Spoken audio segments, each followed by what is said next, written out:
Assalamualaikum warahmatullahi wabarakatuh. Perkenalkan, nama saya Gita Cempaka Indah. Saya dari semester 3, kelas A, Fakultas Hukum Universitas Surya Kencana. Di sini saya akan memenuhi tugas yang diberikan oleh Bapak Dr. Haji Dedi Mulyadi SHMH dengan asisten dosennya yaitu Bapak Dr. Muhammad Rendi Aridayandi SHMH dengan tugas yaitu mereview pada pertemuan ke-7 pada tanggal 28 Oktober 2021 Hukum Administrasi Negara. Penyelenggaraan pemerintahan atau welfare state. Menurut Miriam Budiarjo, konsep welfare state atau social service state yaitu negara yang pemerintahannya bertanggung jawab penuh untuk memenuhi berbagai kebutuhan dasar sosial dan ekonomi dari setiap warga negara agar mencapai suatu standar hidup yang minimal.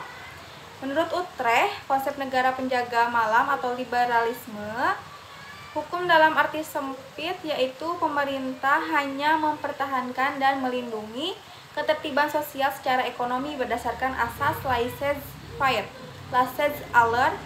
Negara dilarang keras untuk mencampuri perekonomian maupun bidang kehidupan sosial lainnya. Negara hukum modern adalah terdapatnya pengakuan dan penerimaan terhadap peranan-peranan yang dilakukannya sehingga suatu kekuatan yang aktif dalam rangka membentuk kondisi sosial, ekonomi, dan lingkungan fungsinya.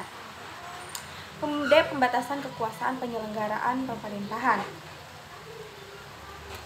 Argumentasi teoritis maupun praktis yang menegaskan suatu kekuasaan cenderung diselewengkan apalagi jika kekuasaan itu sedemikian luas dimiliki, maka sudah tentu dibutuhkan upaya pembatasan terhadapnya.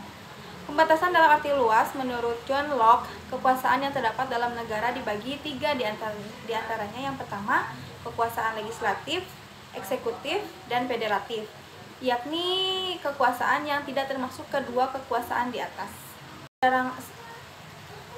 Sedangkan menurut Montesquieu, pemisahan murni meliputi kekuasaan legislatif, eksekutif, dan yudikatif.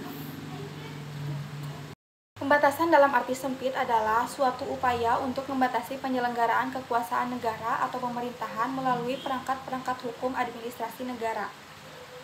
Tindakan secara intern merupakan pembatasan kekuasaan yang dilakukan melalui sistem pengawasan terhadap pelaksanaan tugas dan fungsi administrasi negara.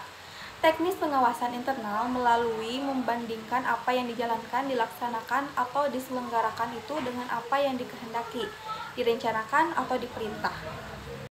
Ruang lingkup dan sifat pengawasan dapat bersifat politik, yuridis, ekonomis, susila, dan moralitas. Mungkin itu saja yang bisa saya sampaikan pada review hukum administrasi negara pada pertemuan ke-7 ini. Mohon maaf bila ada kesalahan. Wassalamualaikum warahmatullahi wabarakatuh.